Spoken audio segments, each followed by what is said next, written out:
به نام خداوند بخشاینده مهربان. سلام دوستان ارجمند. درسی 34 است از سلسله درس های روسی برای نوآموزان و یا که نویادگیران و زبان روسی، یعنی русский язык для начинающих. و در این درس آخران حرفی الفبای زبان روسی رو گفته میگذاریم که اون هم باشد حرفی یا است. یای کتابی و یای دستنویس. خب яблоко در اینجا دو حرفی او خوانده می شوند و علامت زده یا uдарение میگیم در حرفی یا است. яблоко یعنی سیب.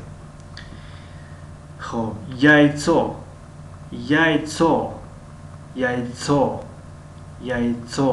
ц حرفی ц. яйцо یعنی تخم. яйцо.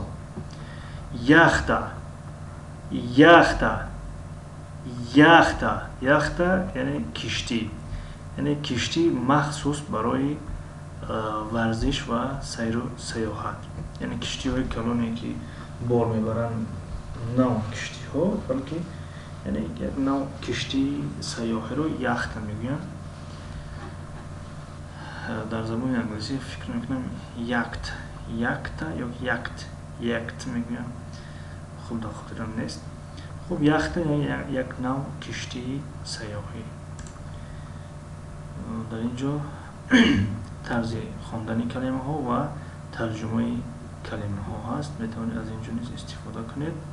این بود درسی 34 و آخران حرفی الفبای زبان روسی.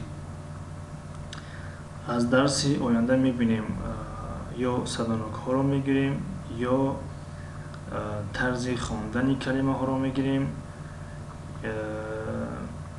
و بعد از اون از کتاب دروگا в Россию